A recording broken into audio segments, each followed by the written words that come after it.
وَلَقَدْ يَسَّرْنَا الْقُرْآنَ لِلذِّكْرِ فَهَلْ مِن مُّدَّكِرٍ۔ آج انشاءاللہ تعالی ہم سورہ آل عمران کی آیت نمبر 67 سے لے کر 71 تک پڑھتے ہیں اور اس کو سمجھنے کی کوشش کرتے ہیں۔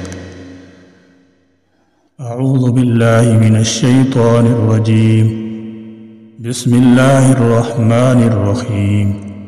ما كان إبراهيم يهوديا ولا نصرانيا ولكن كان حنيفا مسلما وما كان من المشركين۔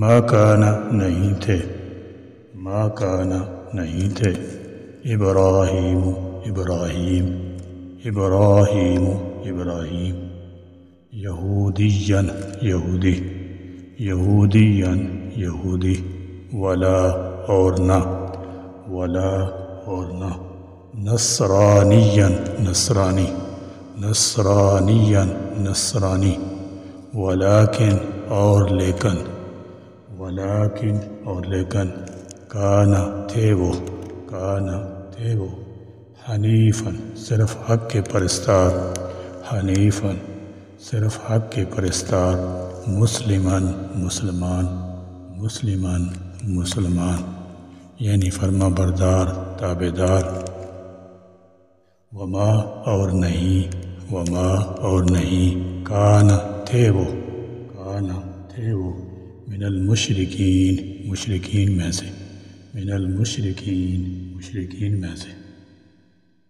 من المشرکین سے مراد یہود و نصارہ ہی ہیں، کیونکہ وہ حضرت عزیر اور حضرت عیسیٰ علیہ السلام کو خدا کے نائب سمجھتے تھے، اور بعض مفسرین کرام نے کہا کہ مشرکین سے مشرکین عرب مراد ہیں، کیونکہ وہ بھی اس بات کے مدعی تھے کہ وہ دین ابراہیم پر ہیں، تو اللہ تعالیٰ نے ان کے دعوی کی بھی تردید فرما دی کہ تم مشرک ہو، ابراہیم مشرک نہیں تھے، اس لیے تم کس طرح ان کے دین پر ہو سکتے ہو۔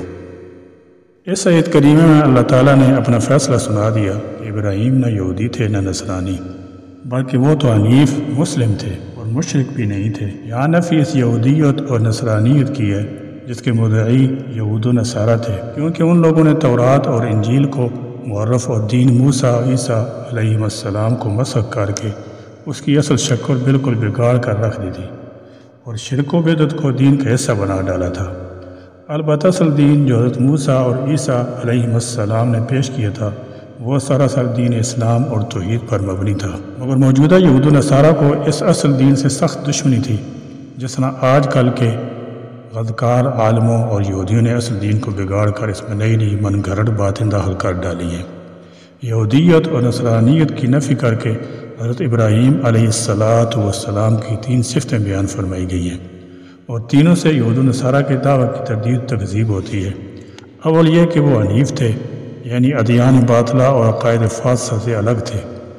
دوم یہ کہ وہ مسلم تھے، یعنی خدا تعالیٰ کی توحید کے معتقد اور احکام خداوندی کے فرما بردار تھے۔ سوم یہ کہ وہ مشرک نہیں تھے۔ ان اول الناس بابراہیم للذین اتبعوه وهذا النبی والذین آمنوا واللہ ولی المؤمنین۔ ان بے شک، ان بے شک، اولا قریب تر، اولا قریب تر، الناسی تمام لوگوں میں سے، الناسی تمام لوگوں میں سے، یا ابراہیم ابراہیم کے، یا ابراہیم ابراہیم کے، للذین البتہ وہ لوگ جنہوں نے، للذین البتہ وہ لوگ جنہوں نے، اتبعوہ ان کا اتباع کیا، اتبعوہ ان کا اتباع کیا، وہذا اور یہ، وہذا اور یہ، النبی نبی، النبی نبی، والذین اور وہ لوگ ہیں جو، والذین اور وہ لوگ ہیں جو، آمنو ایمان لائے، آمنو ایمان لائے، واللہ اور اللہ، واللہ اور اللہ، ولی دوست ہے، ولی دوست ہے، المؤمنین مومنوں کا، المؤمنین مومنوں کا۔ اس آیت میں ان کے دعووں کی تکذیب کے بعد فرمایا کہ ابراہیمی ہونے اور ابراہیم سے زیادہ قریب ہونے کا صرف وہی لوگ حق رکھتے ہیں جو ان کے دین کے صحیح متبع تھے، اسی طرح یہ پیغمبر یعنی حضرت محمد الرسول اللہ صلی اللہ علیہ وسلم اور آپ پر ایمان لانے والے حضرات ابراہیم علیہ السلام سے قریب تر ہیں، کیونکہ یہ سب ان کی ملت کے متبع ہیں۔ واللہ ولی المومنین، اللہ تعالیٰ ایمان والوں کا مددگار اور ناصر ہے۔ اہل باطل کی رشدوانیوں سے دنیا میں انہیں محفوظ رکھے گا، بشرطے کہ وہ ایمان کے تقاضوں کو پورا کریں، کیونکہ اللہ تعالیٰ کی ولایت اور نصرت و امداد وصف ایمان سے متعلق ہے۔ اس آیت سے معلوم ہوا نبی سے قرب ان کی اطاعت سے حاصل ہوتا ہے، نہ کہ محض ان کے اولاد ہونے سے۔ چنانچہ کنعان حضرت نوح علیہ السلام سے قریب نہ ہو سکا کیونکہ وہ کافر تھا۔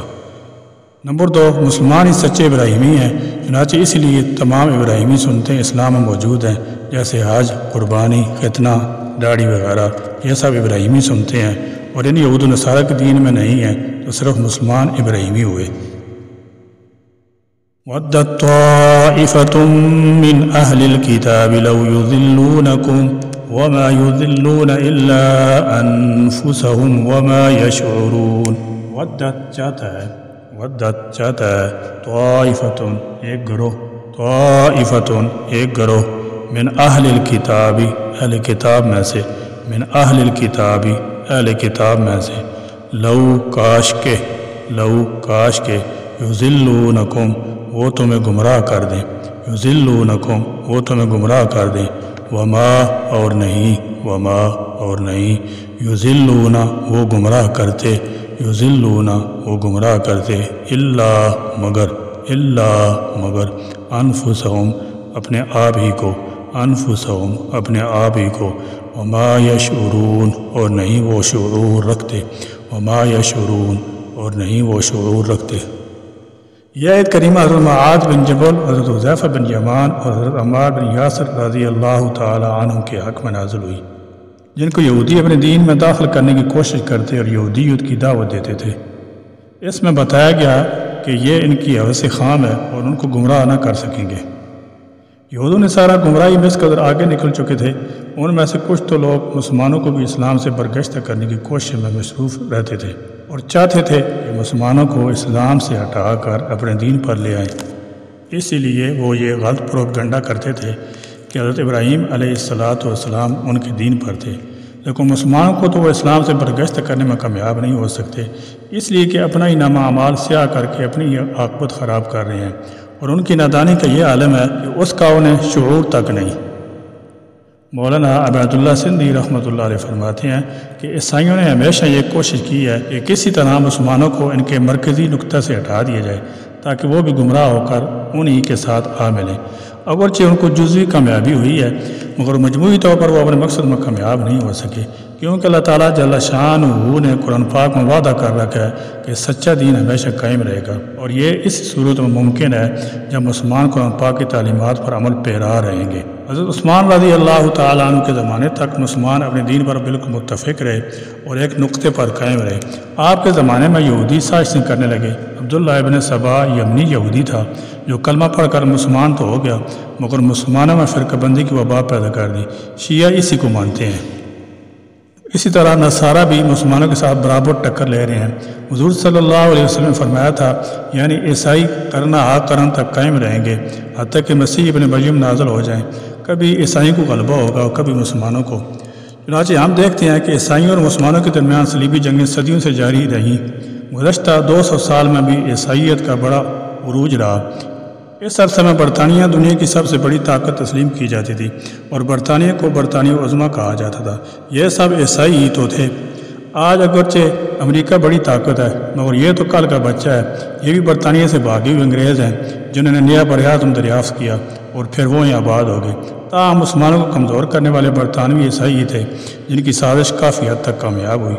چنانچہ وقتاً فوقتاً کفر و ارتداد کی تحریکیں چلتی رہی ہیں، اور اب تو فلموں، ڈراموں، مذہبی پروگراموں اور خصوصاً گانوں نے تو تباہی مچا رکھی ہے۔ اللہ تعالیٰ جل شانہ ہمارے ایمان کی حفاظت فرمائے۔ اہل کتاب خود تو گمراہ ہیں، اس لیے وہ مسلمانوں کو بھی گمراہ کرنا چاہتے ہیں، لیکن مسلمانوں کا محافظ اللہ تعالیٰ ہے۔ اس لیے وہ ان کو اپنے جال میں پھنسا کر گمراہ نہیں کر سکتے، بلکہ ان غلط کوششوں میں پڑھ کر وہ صرف اپنے اعمال نامے کو خراب کریں گے۔ چونکہ اللہ تعالیٰ جل شانہ کی مدد مسلمانوں کے ساتھ ہے، اس لیے وہ ان کا کچھ بھی نہ بگاڑ سکے۔ یہ دشمنی بھی تک ختم نہیں ہوئی، بلکہ اسرائیلی ریاست کی غلط اور منافقانہ سازش ہر وقت مسلمان ممالک قوم کے دبائی نقصان کی طاق میں تیار ہوتی رہتی ہیں۔ مسلمانوں کو ان سے ہر وقت ہوشیار رہنا چاہیے اور اپنے بزرگوں کو سامنے رکھتے ہوئے نیکی کی راہیں اپنانی چاہیے اور جہاد کے لیے ہر وقت تیار رہنا چاہیے۔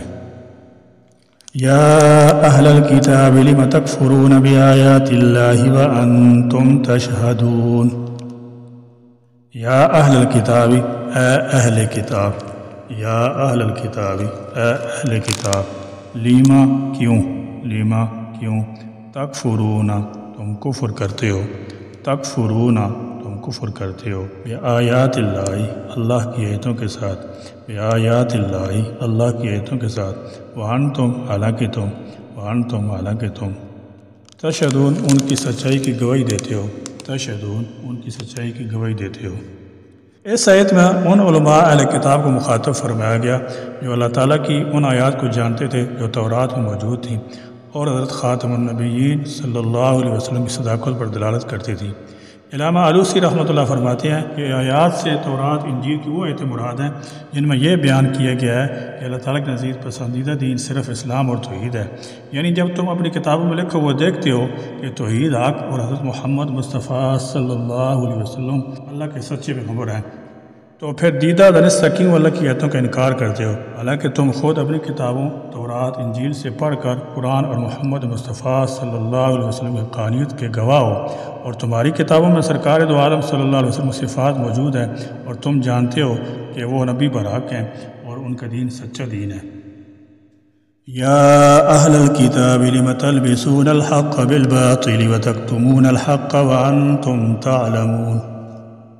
یا اہل کتاب، اے اہل کتاب، یا اہل الکتاب، اے اہل کتاب، لیما کیوں، لیما کیوں، تلبسون تم خلط ملط کرتے ہو، تلبسون تم خلط ملط کرتے ہو، الحق حق کو، الحق حق کو، بالباطل باطل کے ساتھ، بالباطل باطل کے ساتھ، وتکتمون اور تم چھپاتے ہو، وتکتمون اور تم چھپاتے ہو، الحق حق کو، الحق حق کو، وانتم حالانکہ تم، وانتم حالانکہ تم، تعلمون جانتے ہو، تعلمون جانتے ہو۔ اس آیت کریمہ میں اہل کتاب پر 3 الزامات عائد کیے گئے ہیں۔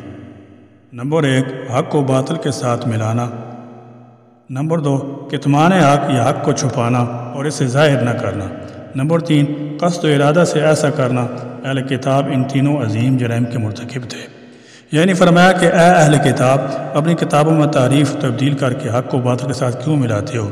لفظ کے معنی چھپانے اور غلط کرنے کے ہیں، اور مطلب یہ ہے کہ اپنی باطل تعویلوں اور تحریفوں کے ساتھ حق بات توحید کو کیوں چھپاتے ہو؟